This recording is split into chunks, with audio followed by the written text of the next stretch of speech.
Asseyez-vous. C'est toujours un plaisir d'être dans la présence de Dieu. Je veux remercier Dieu pour la vie de chacun d'entre vous et bénir Dieu pour l'opportunité de partager sa parole encore ce matin. Nous allons continuer avec notre thème sur mourir à soi pour vivre pour Dieu. Alléluia.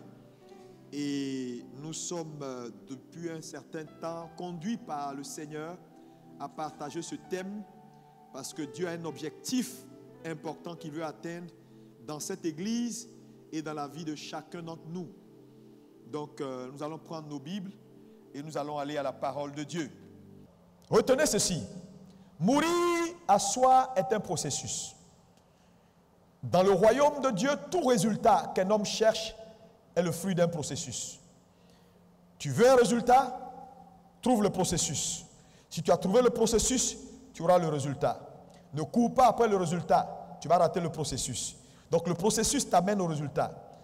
Exemple, on t'a présenté un plat appelé par exemple les cuisses de grenouille à l'oignon brûlé. Ça c'est un mets. Et tu as aimé. Et tu veux reproduire ce mets. Tu ne pourras pas reproduire ce mets-là si on t'a juste donné le plat, sans te donner les recettes et comment on procède pour arriver au mets. Mais si je t'ai donné le plat, en te communiquant en même temps les recettes ou tout ce qui m'a permis d'arriver au résultat, alors je ne t'ai pas que donné un plat, je t'ai donné également le système ou la procédure pour avoir le mets. Le jour où tu auras fait, tu pourras aller dans ta cuisine, 2 cuillerées de sel, 2 cuisses de grenouille, ainsi de suite, et arriver au même résultat. Dites-moi amen. Donc, quand on a le processus, on a le résultat. Et donc, dans ce que Dieu attend de l'Église, voir les chrétiens mourir à soi-même pour que Christ vive leur vie. Quel est le processus? Puisque c'est un processus. Numéro 1, Christ va vous faire rencontrer un homme pour soumettre votre libre arbitre. 2, il va vous amener à un lieu de réflexion. Parce que mourir à soi est une décision. Vous êtes des hommes libres, faits à l'image et à la ressemblance de Dieu. Dieu préfère vous soumettre avec votre volonté que de vous soumettre sans votre volonté. Donc il est important pour vous de prendre cette décision-là en âme et conscience pour dire, Seigneur, je décide de m'abandonner, de devenir un véritable enfant de Dieu. C'est une décision. Je vous dis, si vous ne prenez pas la décision, vous ne serez pas un bon chrétien. C'est une décision. J'insiste parce que je sais ce que ça représente. C'est une vraie décision qui doit sortir de ton cœur. Frère, ça doit sortir de ton cœur.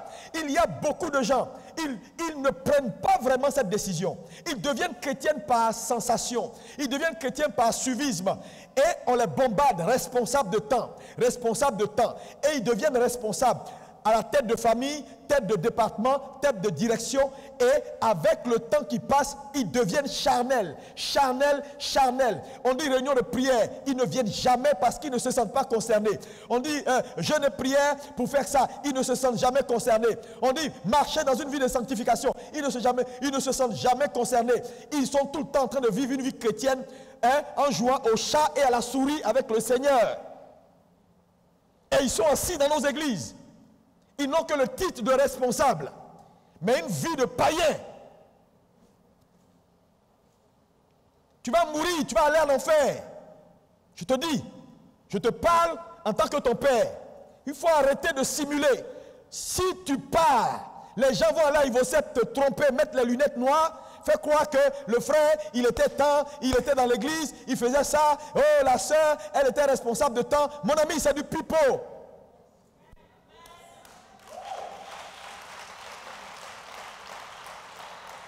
Prends la décision d'être chrétien. Arrête de vivre comme un païen alors que tu as le titre de chrétien. Tu nous fatigues.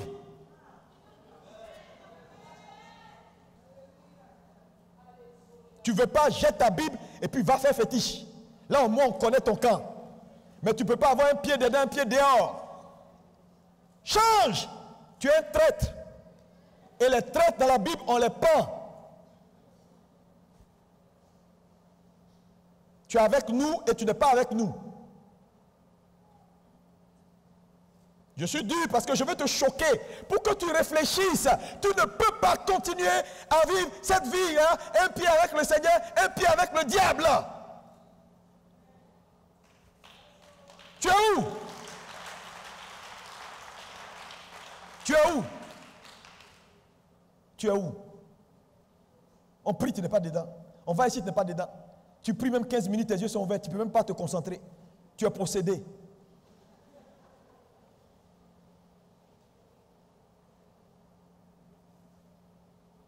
Alléluia. Ce point important, ce point que nous allons voir ce matin, si vous voulez voir Dieu prendre le relais et vivre cette vie à votre place, je sais que pour beaucoup, ils diront, pasteur, c'est difficile. J'ai fait tout ce que je peux. J'ai pris les décisions. Je vous ai dit, lorsque j'ai souligné les raisons qui peuvent empêcher quelqu'un d'aller véritablement à une mort à soi-même, j'ai souligné un point important, c'était les problèmes spirituels. La plupart de nos chrétiens ont des problèmes spirituels. Et je dis, si ton problème spirituel n'est pas réglé à la base, il y a des choix. Tu feras des choix, tu prendras des décisions, mais tu ne pourras pas les tenir dans le temps. Parce que le problème est spirituel. Donc quand tu vas prendre une décision naturelle, dans le temps, le problème spirituel qui a sa racine très loin va finir par te rattraper et tu vas voir que tu vas vivre une vie de péché cyclique, une vie de défaite cyclique. Pourquoi? Parce qu'il y a un problème à la racine. C'est pourquoi, si tu as essayé sur un point précis, ça ne va pas, fais-toi délivrer. La délivrance existe. Ou fais une auto-délivrance. Tu veux mourir, tu as besoin de Dieu. Alléluia, dis-moi amen. Nous allons faire une lecture dans le psaume 76, verset 12 et Jacques 4, verset 2. Je te donne le quatrième point important dans le processus de voir Dieu vivre notre vie à notre place. Le quatrième élément, c'est ce que j'appelle faire un vœu. Nous faisons la lecture, le psaume 76, verset 12. Faites des vœux à l'Éternel. Est-ce qu'on peut répéter? Faites des vœux à l'Éternel. C'est très important. Il dit, faites des vœux à l'Éternel. Jacques 4, verset 8. Jacques 4, verset 8. Approchez-vous de Dieu et il s'approchera de vous. Est-ce qu'on peut répéter? Approchez-vous de Dieu et il s'approchera de vous. Merci, veuillez vous asseoir. Regardez ici, c'est très important ce que nous sommes en train de dire. Beaucoup de gens disent, pasteur, j'ai fait tout ce que je peux. J'ai prié, j'ai jeûné. Mais cette affaire de mourir à soi, là, j'arrive pas. Je me vois, chaque fois je suis rattrapé par mes habitudes, par ma vie. Que faire? Quatrième élément important, fais un vœu à l'Éternel. C'est important de comprendre cela. Faire un vœu.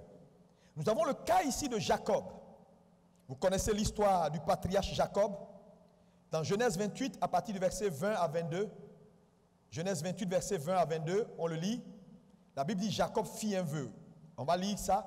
Et vous allez voir que dans la loi de la première mention, Genèse 28, verset 20, est la première mention de la notion de vœu.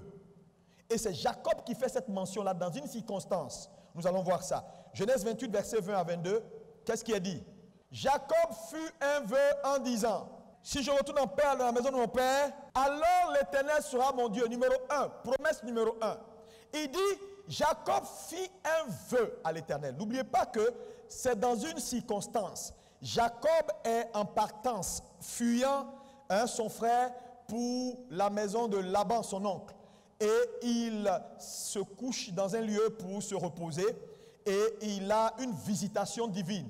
Et la Bible dit, il fit un vœu à l'Éternel. Numéro 1, il dit, si l'Éternel reprend, oui, Jacob fit un vœu en disant, si Dieu est avec moi et me garde pendant ce voyage que je fais, s'il me donne du pain à manger et des habits pour me vêtir, oui, et si je retourne en paix à la maison de mon Père, alors l'Éternel sera mon Dieu.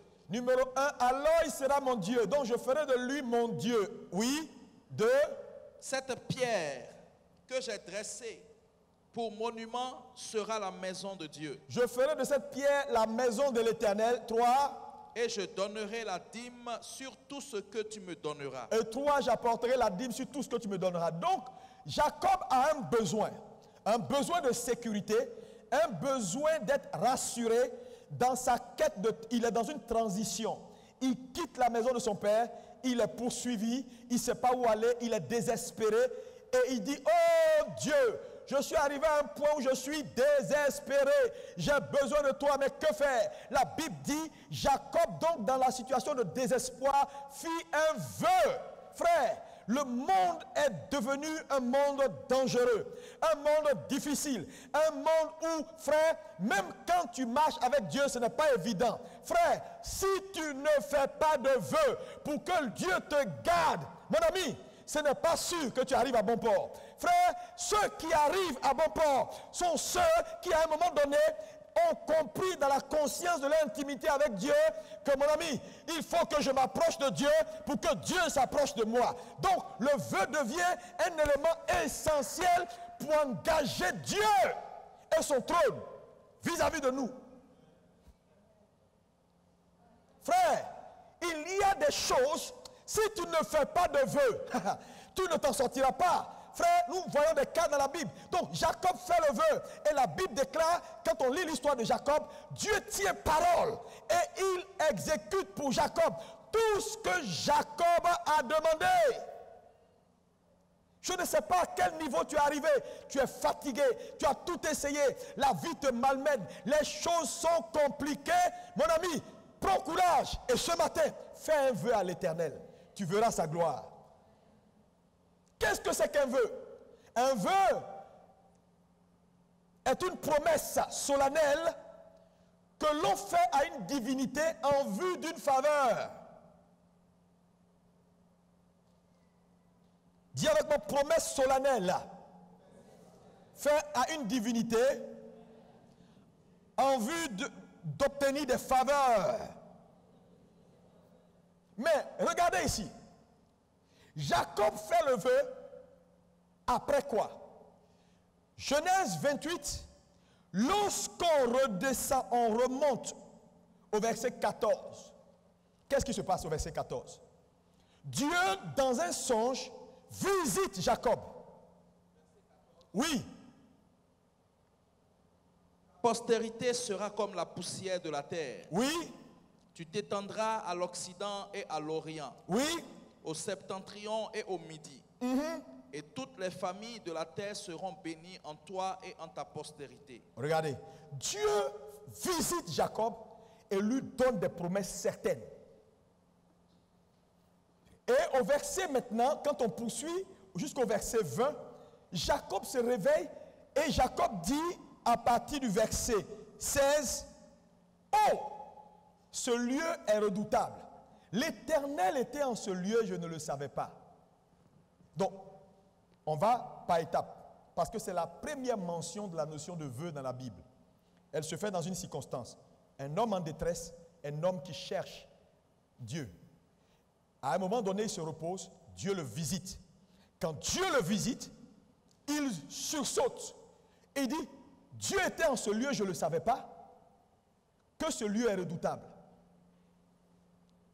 Quand il prend conscience de la présence de Dieu, il décide maintenant dans la conscience qu'il a de la présence de Dieu en ce lieu de faire un vœu.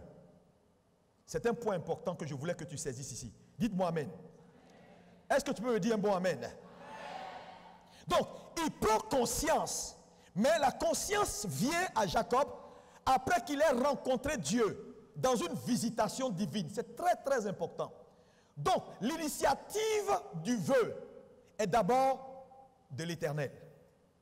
C'est Dieu qui visite d'abord Jacob. Jacob prend conscience que Dieu est en ce lieu. Donc, la conscience qu'il a que Dieu est en ce lieu déclenche dans son cœur, il faut que je fasse un vœu parce qu'il est là. je l'ai senti. Et voilà ce qu'il m'a dit. Il dit, ma postérité possédera, ainsi de suite, ainsi de suite, ainsi de suite. Ce que je veux dire à quelqu'un, c'est quoi? C'est que Dieu a des plans pour vous.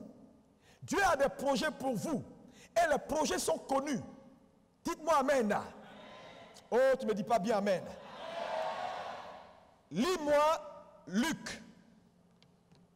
Nous allons faire une lecture dans Luc 1, verset 68. Luc 1, verset 68 à 69. Rapidement. Luc chapitre 1, verset 68 à 69. Oui. Béni soit le Seigneur. Béni soit le Seigneur. Le Dieu d'Israël. Le Dieu d'Israël. De ce qu'il a visité et racheté son peuple. Regardez, c'est à quel temps? De ce qu'il a visité et racheté. Ce n'est pas il va racheter. Il a déjà visité et il a racheté son peuple. Oui. Et nous a suscité un puissant sauveur. Et nous a suscité un puissant sauveur. La Bible déclare que Dieu a déjà scellé l'affaire. Il nous a visités, il nous a rachetés et il nous a suscité un puissant sauveur. Est-ce que quelqu'un peut dire amen très fort? Oh, ça doit être une bonne nouvelle pour toi, hein? Tu sais, c'est un peu comme ce que Jacob... Regardez la réaction de Jacob. Quand Jacob entend ce que Dieu dit dans la visitation, il sursaute dans son songe et il crie, ce lieu est redoutable. L'Éternel était en ce lieu et je ne le savais pas. Tu comprends? Donc Jacob s'exclame. Je veux que tu t'exclames. La Bible dit, il t'a délivré et il t'a suscité un puissant sauveur. Est-ce que tu peux dire amen? Le problème des chrétiens, ils sont trop familiers avec les promesses de Dieu. Parce que ça là, quand on te dit ça, tu dois commencer à crier pour dire waouh. On dit il t'a déjà délivré. Il a déjà tout accompli et il t'a suscité, pas un petit, un puissant. Oh mon Dieu, dis-moi un puissant. Alléluia, un puissant sauveur. Ça veut dire que Jésus peut te racheter au-delà même de ce que tu peux penser ou imaginer. Il n'y a rien. Oh mon Dieu, alléluia. Et quand tu arrives à la compréhension d'une telle promesse, la chose qui suit, c'est que tu t'apprêtes à faire un vœu. Jacob voit Dieu, il comprend que Dieu est là. Et donc, quand il s'exclame, il ne s'arrête pas là. La Bible dit Jacob va faire un vœu parce qu'il a la conscience de la présence de Dieu. Frère, je veux te dire une chose. On fait un vœu parce qu'on sait que la personne à qui on fait le vœu là a la capacité de nous aider. Alléluia. Mais je vois des gens assis, parce que des gens assis, des gens qui ne parlent pas, des gens qui sont mongols, parce qu'ils ne savent pas qui est le puissant sauveur. Alléluia.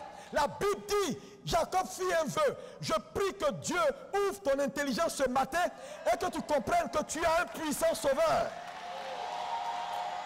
Alléluia. Dis avec moi, j'ai un puissant sauveur. Encore, j'ai un puissant sauveur. Ça veut dire quoi? Quelle que soit la situation dans laquelle tu te trouves, la situation qui te limite, le sauveur que tu as la capacité de t'apporter. Oh my God. Alléluia. Alléluia. Je ne sais pas ce que tu souffres. Je ne sais pas combien de fois tu as essayé. Je ne sais pas tout. J'ai tout fait. Mon ami, tu as tout fait. Oui, mais je suis venu te dire qu'il y a quelqu'un qui a déjà tout accompli et qui peut t'aider ce matin. Il peut. Il peut t'aider. Frère, Jésus peut t'aider. Parce que tu sais, si tu n'arrives pas à la compréhension de ça, tu as déjà échoué, mon ami. Tu as échoué. Alléluia. Tu as échoué. Il peut. Ce n'est pas n'importe quel sauveur.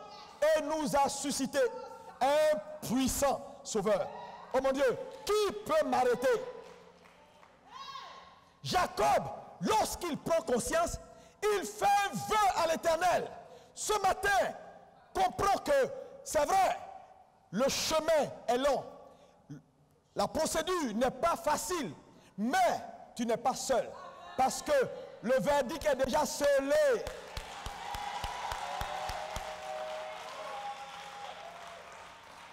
La seule chose que tu as fait, c'est de faire un vœu. Je vous dis, ce qui va tenir les hommes et les femmes dans ces temps de la fin où tout nous réclame. Frère, vous êtes réclamés chaque jour. Le péché vous réclame, la maladie vous réclame, la mort vous réclame, les hôtels de famille vous réclament, les limitations vous réclament. Frère, si Dieu ouvre tes yeux pour te montrer tout ce qui te réclame, mais chaque réclamation veut t'arrêter.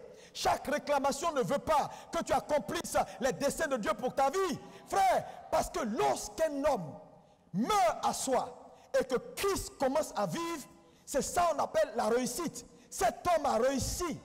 Cet homme a réussi. Parce que la conséquence sera systématique. Le reste, l'argent, l'or, toutes ces choses-là. Il dit non, si vous avez trouvé le royaume, toutes ces choses vont vous suivre. Et donc, quand la maladie te réclame, à 40 ans, tu as tension, tu as diabète, c'est des attaques. Quand la mort subite te réclame, c'est des attaques. Pourquoi? Parce que Satan ne veut pas que tu accomplisses ta destinée. Parce que chaque destinée qui s'accomplit, c'est un pan de la gloire de Dieu qui est révélé. Frère, nous sommes réclamés au quotidien.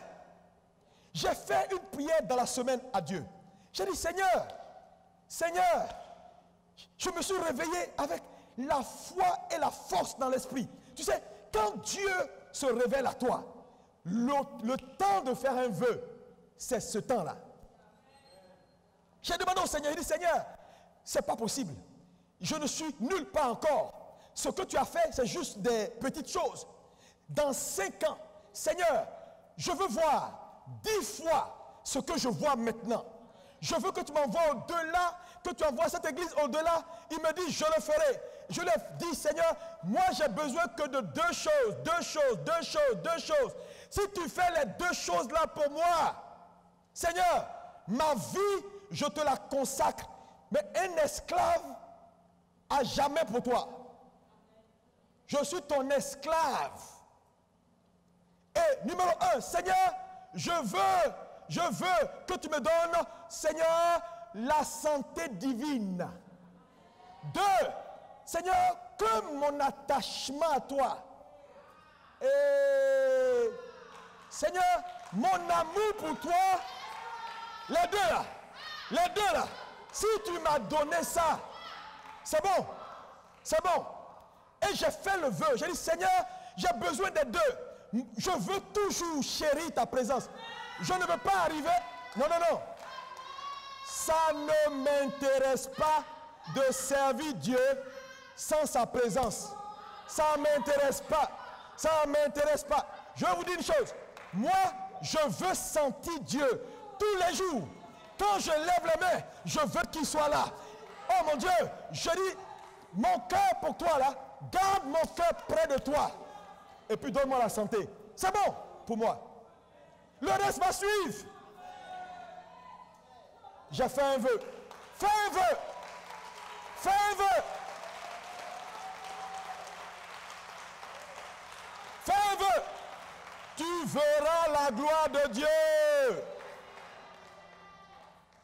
Seigneur, parce que je vous dis, tout travail pour vous attaquer. Vous grandissez. Vous prenez de l'âge. Il y a des gens ici. Déjà, tu es malade. Tu as évangélisé quand la Côte d'Ivoire. Déjà, le médecin te dit, fais doucement. Tu as évangélisé quand la Côte d'Ivoire. Déjà, tu marches 15 minutes, tu es fatigué. Déjà, on dit, non, non, fais attention à ton taux de temps. Tu ne manges pas. Frère, à un moment donné, tu dois dire, Seigneur, j'ai besoin de la santé divine. Et puis, mon cœur attaché à toi. Les 2 là. Quand j'ai les 2 là, tout peut arriver. Tout peut changer. Tout peut avancer.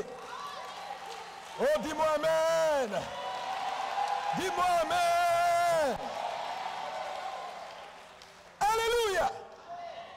Parce que dans tous les cas, tout le reste, j'ai dit tout le reste là, c'est 0. Mon ami, quand tu as les 2 là, tu auras mari, tu seras en paix. Tu auras l'argent, tu seras en paix. Tu auras tout ce qu'il faut et ça va marcher avec. Alléluia.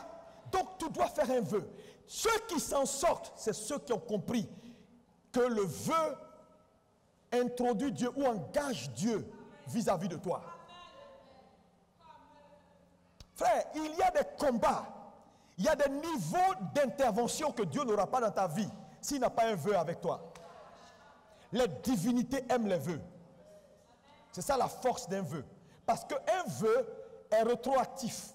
Un vœu n'est pas quelque chose qui est pour une seule partie. Un vœu, c'est-à-dire on fait une promesse solennelle. Jacob a fait 3 promesses. Il dit, tu seras mon Dieu. Mais Dieu est resté son Dieu. Il dit enfin, il dit, la pierre sera établie Bethel, la maison de l'Éternel. Il a exécuté. Et en 3e, il dit, tout ce que tu me donneras, je te renvoie la dîme. Frère, et il a exécuté ce qu'il a dit. Dieu savait qu'il gagnait avec Jacob. Donc, il a agi. Et sa main était puissante dans la vie de Jacob. Il y a des gens ici, je te dis la vérité. Si jusque-là, Dieu te regarde et tu as l'impression que Dieu est loin, c'est parce que Dieu ne sait pas s'il gagne réellement avec toi. Je connais des gens que Dieu a bénis et qui ont abandonné la main de Dieu et qui ont pris la grâce de Dieu là pour aller glorifier Satan. Dieu ne va plus faire ça. C'est pourquoi il faut que tu fasses un vœu. Le vœu te lie. Dis-moi amen. Est-ce que si Dieu te bénit, Dieu peut compter sur toi pour que des multitudes soient sauvées? Il ne faut pas dire amen comme ça. Il faut réfléchir avant de parler. On a vu des gens qui ont dit, Seigneur, Seigneur, Dieu a déployé le ciel. Dieu les a bénis, Dieu les a positionnés. C'est Satan qui a pris la gloire et Dieu a pris la honte. Frère, tu dois faire un vœu. Qu'est-ce que tu recherches réellement? Fais un vœu. On a le cas de Anne. Anne. Alléluia.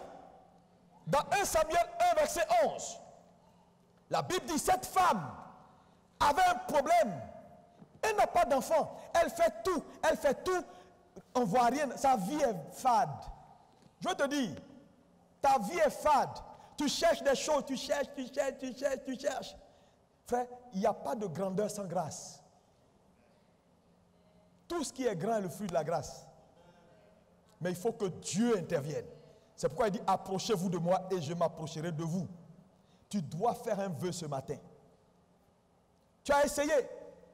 Quand on fait un vœu, on engage la puissance de Dieu dans nos circonstances.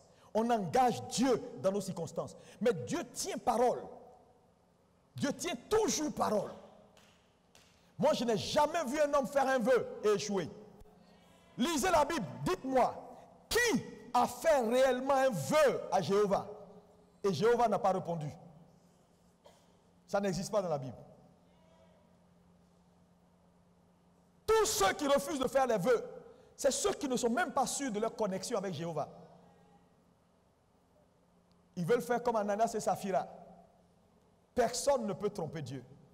C'est pourquoi je veux que ce matin, tu comprennes que si tu ne t'en sors pas, c'est Dieu qui peut t'aider. Mais pour que Dieu t'aide, fais un vœu. Dis-lui réellement ce qu'il y a dans ton cœur. Dieu va exécuter pour toi. Mais garde parole et exécute pour lui. La Bible déclare que Anne est venue, elle a pleuré. Elle était meurtrie. Parce qu'on se moquait d'elle. Elle était vide. Elle criait au Seigneur. Le jour, elle a changé sa prière pour dire, Seigneur, si tu me donnes un enfant, je te le renvoie. Dieu dit, ça, je comprends ce langage. Je gagne, tu gagnes. Allons-y. Elle donna à Anne un enfant. Anne fut enceinte et elle enfanta. Et après cela, Anne va observer son vœu. Elle va ramener le prophète dans la maison de l'Éternel. Dieu lui donnera encore 5 autres enfants pour elle. Cadeau. Regarde ton voisin, dis voisin. Tu dois faire un vœu ce matin. Oh, dis-lui ça plus fort. Faire un vœu est essentiel parce qu'elle répond à un besoin de changement. Le vœu répond à un besoin de changement, à un besoin de progrès. Quand on veut avancer dans la vie, on se rend compte que les choses sont compliquées, Regardez même chez les marabouts, quand vous allez aujourd'hui voir les gens, les féticheurs, qu'est-ce qui se passe? Les gens viennent, ils disent, je veux le pouvoir là, je veux être le directeur général de la BAD. On dit, ah bon? Il dit, je veux cette position. Le féticheur lui dit quoi? Ok, on va travailler, mais je vais te donner la position, mais voilà ce que tu dois faire, voilà ce que tu dois faire, voilà ce que tu dois faire. Donc il vient, il paye un prix. On lui dit, envoie tel sacrifice, tel montant, tel truc, et puis ils font une alliance. Quand il a la position, il donne tout ce qu'il a, promis comme élément de sacrifice. Mais vous allez voir que très souvent, le vœu est payé avant même que l'accomplissement ne se fasse. Il envoie déjà tout ce qu'il a à faire. On lui dit maintenant, tu vas aller à un carrefour à minuit, moins 2, que personne ne te voit, jette le canari. Directeur général, hein, il fait tout ça. Pourquoi? Parce qu'il veut quelque chose. Il fait un vœu. Satan n'a rien créé, il a tout triché avec le Seigneur. Les chrétiens aujourd'hui veulent voir Dieu. Le problème, c'est que les chrétiens n'ont pas conscience de l'importance de la vie supérieure. Donc, quand ils font souvent des vœux, c'est des vœux liés à donne-moi voiture, donne-moi mari, donne-moi ça. Non, c'est plus que ça. L'objectif noble et le plus important, Seigneur, vis ta vie en moi. Ça, c'est l'objectif suprême. Quand tu accomplis cet objectif suprême-là, frère, tous les petits objectifs qui sont en bas là, tu vas avoir ça où? Tu vas avoir ça. Mais en fait, tu n'as pas ce que tu cherches là parce que tes objectifs ne sont pas les bons. C'est pas bon.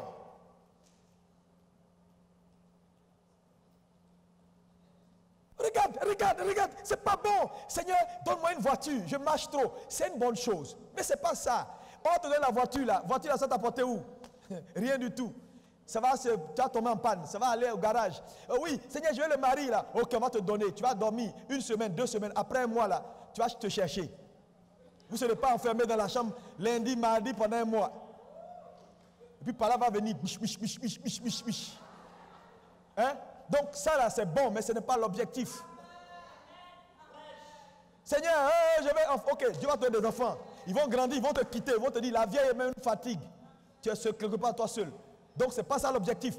Mais la ressemblance à Dieu, Dieu vit en toi là, c'est l'aboutissement et la finalité. Dis-moi maintenant.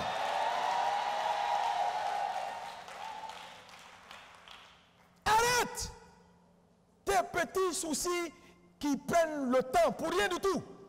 Les gens se vont jeûner pendant 41 jours pour avoir mari. Mais il ne peut pas jeûner 3 jours pour arrêter de parler mal aux gens. Voilà le problème. Ta bouche parle mal. Mais 3 jours de jeûne pour ça, tu ne peux pas. Mais prier pour mari, faire offrande pour mari. Mon ami, tu vas voir, tu n'auras pas le mari. Parce que ce qui intéresse Dieu, ce n'est pas ce qu'il peut te donner, mais c'est ce que, en te donnant, ça va faire de toi là qui est important. Dieu veut que tu sois meilleur. Dis Amen. Ce n'est pas, avec Dieu, ce n'est pas la bénédiction, mais c'est ce que la bénédiction fait de nous.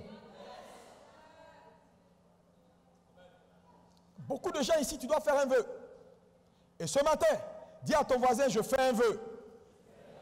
Parce que je suis arrivé à ma limite.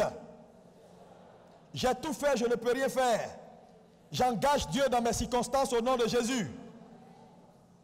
Alléluia, dis j'engage Dieu. Oui, tu es obligé d'engager Dieu. Parce que tu as tout fait, tu ne peux pas t'en sortir. Il faut que Dieu intervienne. Mais Dieu interviendra si tu prends la décision de faire un vœu. Un vœu où le vœu est un acte de foi. Job 6, verset 8. C'est un acte de foi. Faire un vœu est un acte de foi.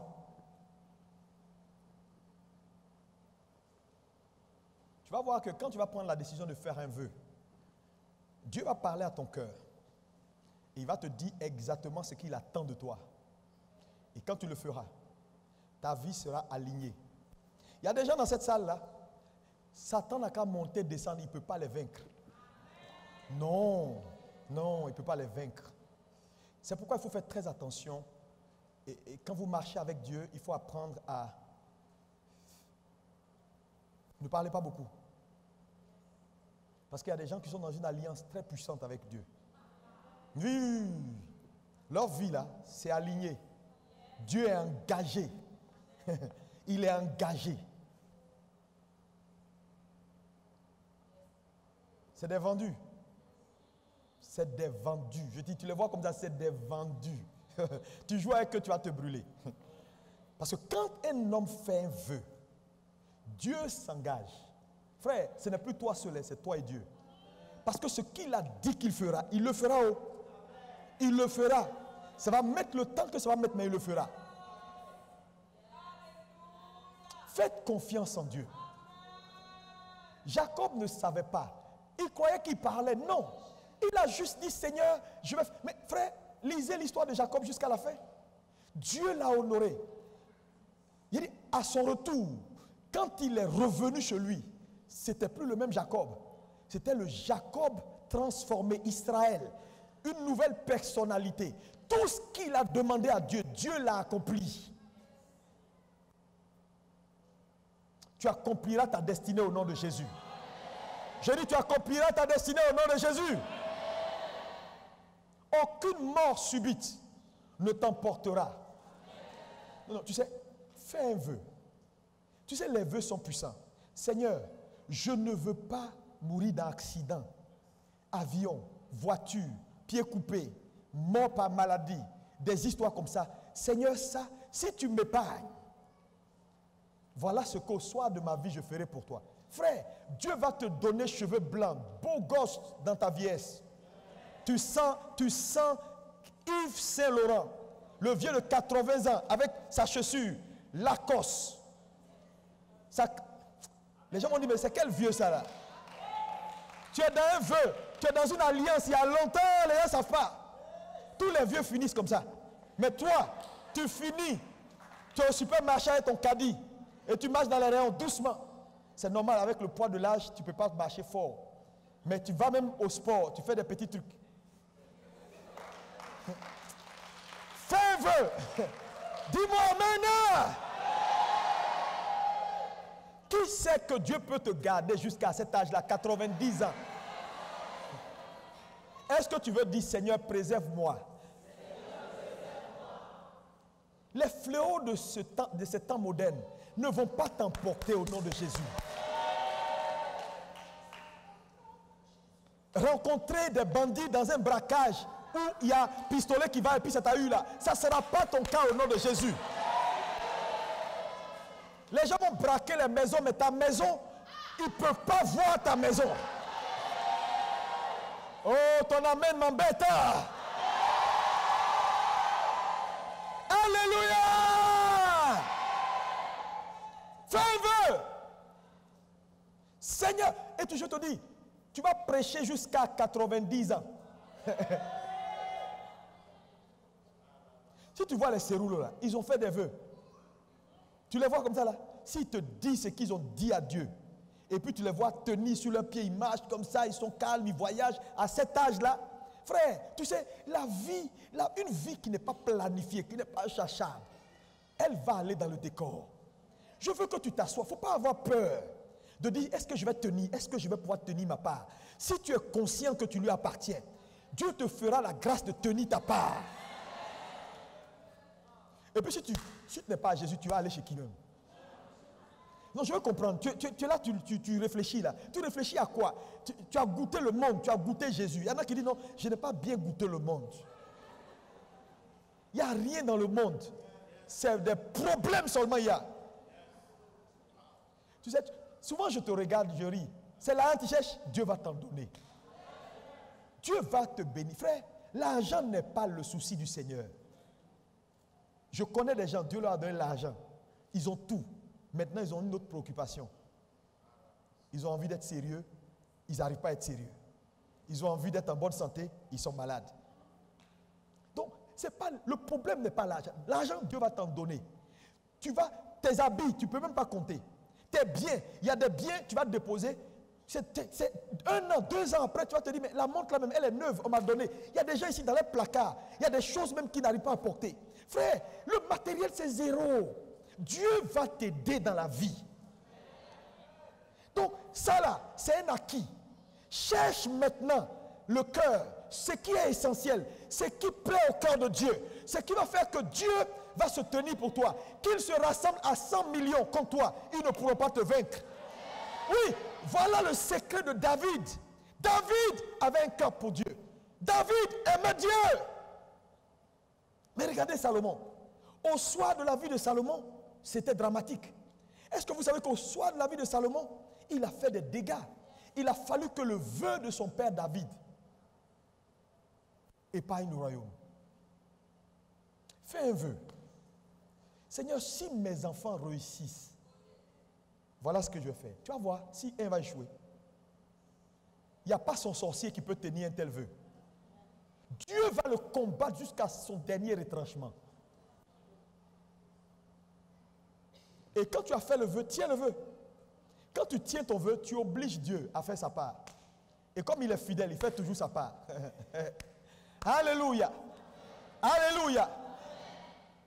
Enfant vole, enfant qui devient bête dans les rues, ça ne peut pas être ton enfant aujourd'hui, ça ne peut pas être ton enfant demain.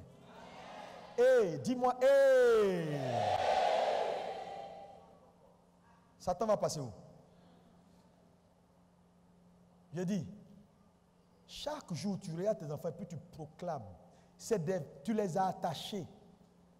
Satan fait ça. Quand on était dans le monde, nos parents vont adorer les fétiches et puis ils citent notre nom. Ils font des vœux. Ils disent, si tu envoies mon enfant là quelque part, voilà ton mouton. Voilà le truc, on grandit, on a des problèmes. On va ici, on est bloqué. On vient ici, il y a un démon qui te suit. Il dit non, on a fait un vœu. Maintenant, on est devenu chrétien, on ne veut pas faire ça. Viens à l'hôtel, prends ton offrande, prends l'huile. Les gens disent, mais il fait fétiche, ce n'est pas grave. Ils n'ont qu'à penser ce qu'ils veulent. C'est le résultat qui compte. Toi, tu es dans la révélation. J'ai dit, pendant qu'ils dorment, tu viens, tu déclares. Tu réarranges leur destinée. Tu regardes ta fille. Tout garçon voyou Shintok. Garçon Shintok. Je vous interdis le chemin de ma fille.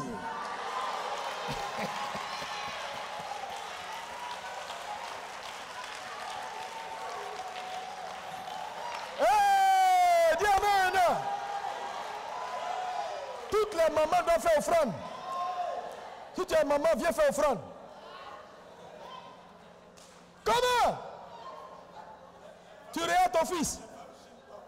Femme Shinto, femme Jézabel.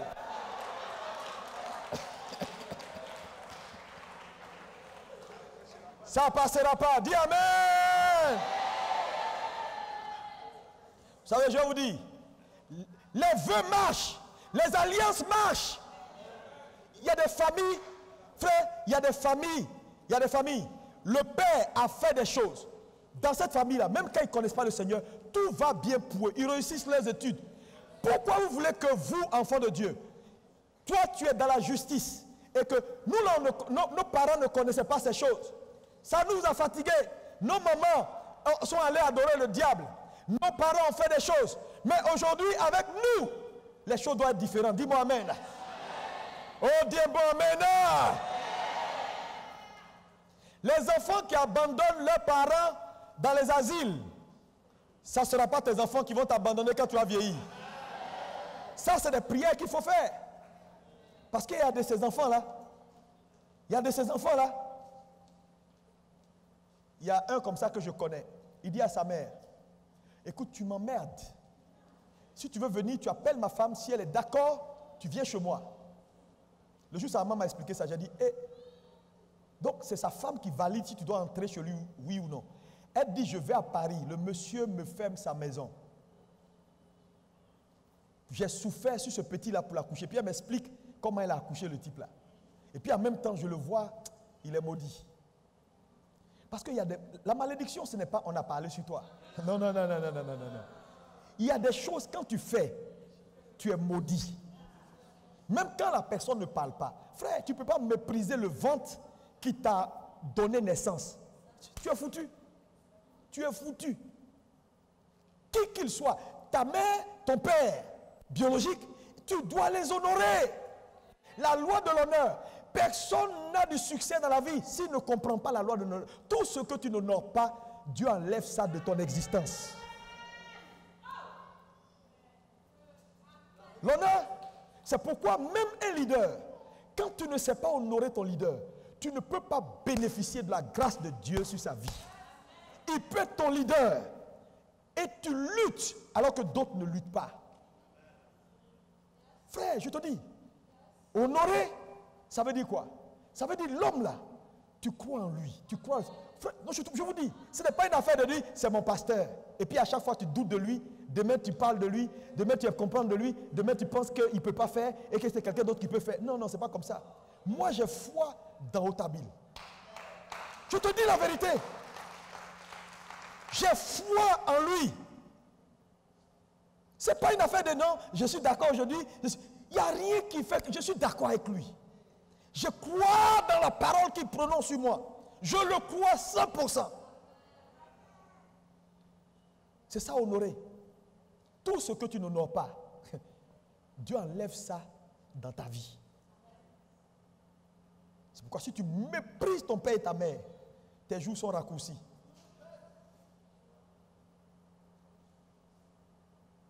Faites des vœux. Dis à ton voisin, fais un vœu. Non, ce que je te dis est très puissant. Va à la maison, dans le secret de ta conscience avec Dieu et avec la révélation que Dieu te donnera. Fais des vœux sur chaque élément de ta vie. Tu t'en sortiras. Frère, réussir dans ces temps-là nécessite que tu sois quelqu'un qui a la connaissance d'avance. Tout est planifié. Ne vis pas au jour le jour. Ne vis pas au jour le jour. Bon, les enfants, on va les envoyer à Washington DC. Non, on va les envoyer au Canada faire leurs études. Oui, et puis tu ne pries pas, tu ne fais rien. Ils vont rencontrer quelqu'un. C'est là que tu sauras que tout se balise. Et quand quelque chose n'est pas balisé, Satan balise ça pour toi. Fais un vœu. Dieu tient. Le vœu engage le ciel vis-à-vis de toi. Je termine à ce point. Le 5e point, puis on va prier. Le 5e point, c'est ce que j'appelle développer sa conscience de la présence de Dieu. Développe ta conscience de la présence de Dieu. Dis avec moi, développe ta conscience de la présence de Dieu. C'est important. Tu vas comprendre ce que ça veut dire. Dans le processus de t'amener à la mort à soi, c'est important que tu développes ta conscience de la présence de Dieu. Ça veut dire quoi? Beaucoup de chrétiens vivent comme ils vivent parce qu'ils n'ont pas la conscience de la présence de Dieu. C'est quoi avoir la conscience de la présence de Dieu? Regardez, si je vous dis tout de suite, vous tous qui êtes à l'église, ouvrez vos portables, commencez à regarder des films bizarres, allez sur des sites bizarres où les femmes sont nues. Est-ce que quelqu'un va faire ça? À l'église, tu vas dire quoi? Je ne peux pas faire ça à l'église. Dieu est là. Mais si tu étais dans ta chambre d'hôtel, dans un petit coin, à Dubaï, dans un petit coin, dans un petit couloir, tu vas faire ça avec plaisir. Pourquoi? Ici, là, tu dis Dieu est là. Donc il y a des choses que tu ne feras jamais étant assis ici, mais que tu feras dehors. Mais pourquoi? C'est un problème de la conscience de la présence de Dieu. Donc quand on développe sa conscience de la présence de Dieu, on ne considère pas que Dieu est avec moi seulement quand je suis à l'église. Chez moi, il est là. Il y a des gens, quand ils quittent la salle, ils sont dans la cour là, ils vont te parler. Tu vas croire que c'est le diable qui vient de descendre. Tu dis, mais on était à l'église tout à l'heure. Il dit, oui, ça c'était à l'église, mais maintenant on est dehors.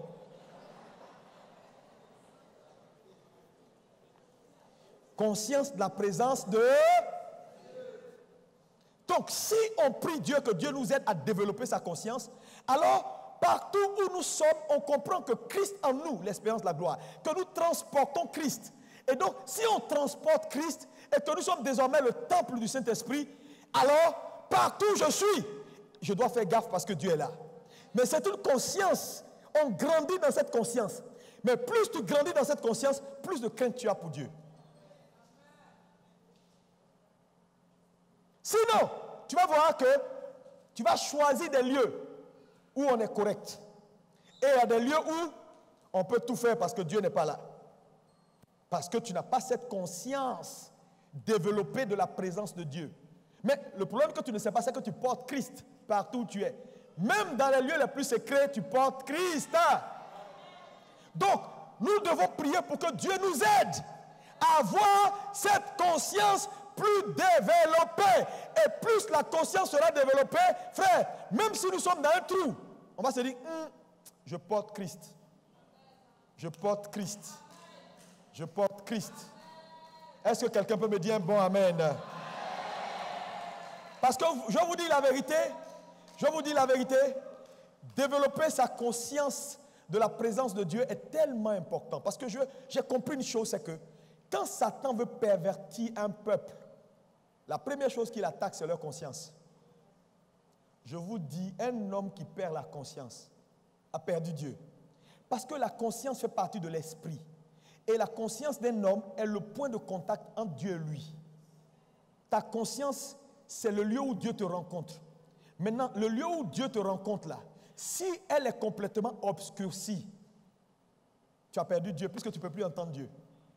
Et il n'y a rien de plus pire quand on arrive à un stade de la vie où on n'entend plus Dieu. On devient mauvais, on devient pécheur, on devient tout sauf ce que Dieu veut. Les gens que vous voyez qui font le mal, ils n'ont plus de conscience. Donc, quand Satan veut attaquer un frère pour l'amener à dévier de sa trajectoire, la première chose, il t'enlève la conscience de la présence de Dieu. Qu'est-ce que cela va faire? Numéro 1, la conscience de la présence de Dieu, lorsqu'elle diminue dans la vie d'un homme, c'est son niveau de consécration qui baisse. Tu vas commencer à faire des choses et puis tu diras, oh, c'est pas grave. Tu vas mentir. Mais en mentant, tu ne sauras même pas que tu es en train de mentir. Tu vas mentir avec style. Tu comprends? Mais là, quand tu mens avec style, là, tu te dis, oh, c'est pas grave. Mais est-ce que vous savez qu'il y a des pasteurs qui mentent à la chair, qui racontent des témoignages, ils disent, oui, j'ai touché le monsieur, et puis tout à coup, il est guéri. Mais c'est un mensonge. Moi, quelqu'un m'a dit qu'un monsieur qui me dit, il a ressuscité des morts, il a fait ça. Il dit, mais pasteur, tout ça c'est du faux. Il veut montrer aux gens que Jésus travaille. Mais tu n'as pas besoin d'aider Dieu. Dieu peut s'aider lui-même, peut faire sa propre publicité. Les gens rendent des témoins à la chair. Ils disent des choses, ils sont en train de mentir. Je suis allé dans le village, j'ai vu le monsieur, j'ai prié pour lui. Un coup, il est tombé comme ça, quand il s'est relevé, toute la maladie a disparu. Et puis l'église, wow! Et puis Dieu au ciel, et puis il est triste. Parce que Dieu ne prend pas gloire à une gloire qui n'est pas d'origine. Sinon, Paul n'allait pas chasser l'esprit de Python qui est dans la dame. Parce que la jeune dame l'exaltait. Ça, c'est un homme de Dieu. La gloire de Dieu est sur lui. Écoutez-le. Mais quand on dit ça de toi, là, tu dois même dire au gars, là, parle plus fort. Attends, tu parles bien de moi. Tu n'es pas en train de me critiquer. Hein? Et puis je me retourne et puis je te dis, esprit de Python, sort. Parce que ce n'est pas ce que la dame dit. C'est ce qui accompagne ce que la dame dit. C'est l'esprit qui est derrière. C'est pourquoi je vais vous dire une chose. Vous qui aimez regarder Internet, écoutez n'importe quel pasteur, méfiez-vous. Ce n'est pas les bons messages. C'est quel esprit qui accompagne le message. C'est pourquoi je vais vous dire, le témoignage est essentiel. Frère, n'ajoutez pas foi à tout. Moi, je vous dis la vérité. Hein. Je suis arrivé à un point où, qu'importe ce que tu dis, je vais juste observer ce que tu dis. Ça peut être beau, ça peut être profond. Mais je veux voir un peu ta vie, ton témoignage. Si ton témoignage ne cadre pas avec ce que tu dis, frère, ton message ne m'intéresse pas non plus. Hein? Parce que qu'est-ce qui accompagne? Frère, tu sais, quand Dieu t'amène à un certain niveau de grandeur, il ouvre ton esprit, tu comprends? Je comprends maintenant pourquoi certains leaders, qu'importe, ils ne veulent pas collaborer avec des gens. Mais c'est à dessein, frère. Parce que le transfert de l'esprit existe. Oh non, il prêche bien. Oh non, ce type-là, il s'appelle tant. Oh non, mais tu le connais où? Frère, je te dis, un homme qui n'est pas un modèle en stabilité. Moi, je te dis, quelqu'un qui est âgé, qui est seul, il est suspect. Moi, si tu atteins un certain âge, tu grandis. Tu veux rien faire. Tu es pasteur. Tu es là. On dit non, c'est un pasteur. Il a une église, mais il est célibataire. Tu es suspect. Je ne te fais même pas confiance. Hein, pour prier même pour le plus petit des fidèles de mon église. Dis ce que tu penses. Tu ne peux pas être leader jusqu'à un certain niveau. Ta maison est devant, derrière. Non, je ne vais même pas te suivre. C'est pourquoi moi je te dis, quand tu as raté ta cellule familiale, frère, tu vas naviguer à compte courant hein, dans le ministère. Il y a des modèles, Frère, tu ne peux pas suivre n'importe quel modèle. Non, voilà mon modèle. Et ton modèle là, il est seul. Sa femme est à perpète, lui il est ici. Et puis, non, toi aussi. Qu'importe ce que tu fais, je m'en fous de ce que tu fais. Parce que Dieu fait plus que ça. Il n'y a pas quelqu'un qui est meilleur prédicateur que Jésus. Il n'y a pas quelqu'un qui est meilleur enseignant que Jésus. Il n'y a pas quelqu'un qui est meilleur faiseur de miracles que Jésus. Donc, ça là, ça ne peut pas être l'élément. Frère, dis-moi ton témoignage. Et puis, je vais te suivre. C'est très important. Quand Satan veut avoir quelqu'un, il te pervertit. Il y a un pasteur ici. Si je vous dis son nom, tu le connais, un grand pasteur. Hein? À chaque fois, les gens l'ont surpris plusieurs fois en train de se saouler. Il boit jusqu'à... on peut pas. Et puis quand on lui demande, il dit, lui, ce n'est pas la boisson, c'est sa faiblesse. Mais dans tous les cas de figure, lui, là, quand il prie pour les malades, ils sont guéris. Et puis quand il prophétise, c'est exact. Dieu est avec lui. J'ai dit, ah bon? Ok. Continue de boire coup tout coup. Il n'y a pas de problème. Bois ton coup tout coup. Mais attends, quel témoignage? Satan a tué sa conscience sur la boisson. Il boit, il ne sait plus qu'il est en train de faire quelque chose qui n'est pas bon. Donc, développer la conscience de la présence de Dieu est quelque chose de très important. Très important. Très important. Il y a des chrétiens ici, là, il y a des choses qu'ils tolèrent parce que leur conscience sur ça est morte. Donc, quand ils viennent, ils te disent, oh non, laissons tomber ça là. Moi, je vais faire comme ça. Ils ont tué, c'est-à-dire, leur conscience sur ça là est partie. Donc, même, ils peuvent être assis à l'église. Le gars, il vit en concubinage avec une femme. Il n'a pas marié. Quand tu prêches, il dit, ça ne le concerne pas. C'est-à-dire, sa conscience est partie. Tu dis, ce n'est pas bon, Jésus n'aime pas le concubinage. Il dit, alléluia, amen. Ça ne lui dit rien. Sa conscience est partie. Il t'encourage, il dit prêche.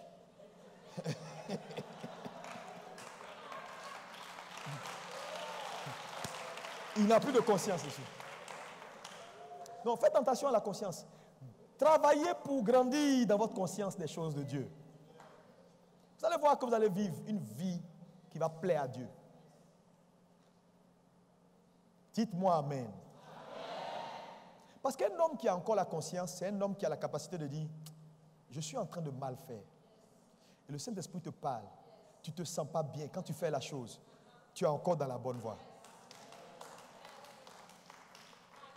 Mais arrivé à un point où tu ne sens plus rien,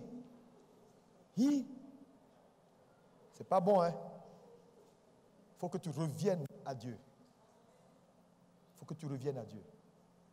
Ceux qui volent Dieu à l'église et puis ils ne sentent rien. Mais moi, il y a des frères, ils volent. Ils volent. Ils volent micro, groupe musical, ils volent saxo. Et puis il vient s'asseoir les 2 dimanches qui suivent et puis il est là. Din, din, din, din, din, din, din. Et puis on prêche. Et il sait que c'est lui le voleur. Si Satan n'a pas pris ta conscience, je ne sais pas qu'est-ce qui se passe. Non, ou bien c'est normal. Ce n'est pas normal.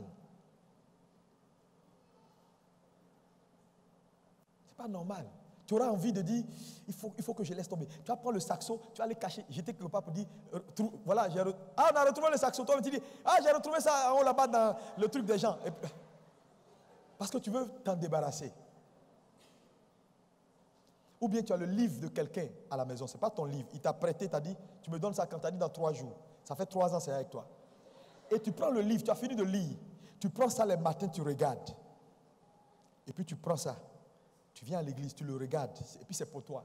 C'est-à-dire, il y a un problème de conscience. Alléluia. Développe ta conscience. Dis avec moi amen. Dis encore amen.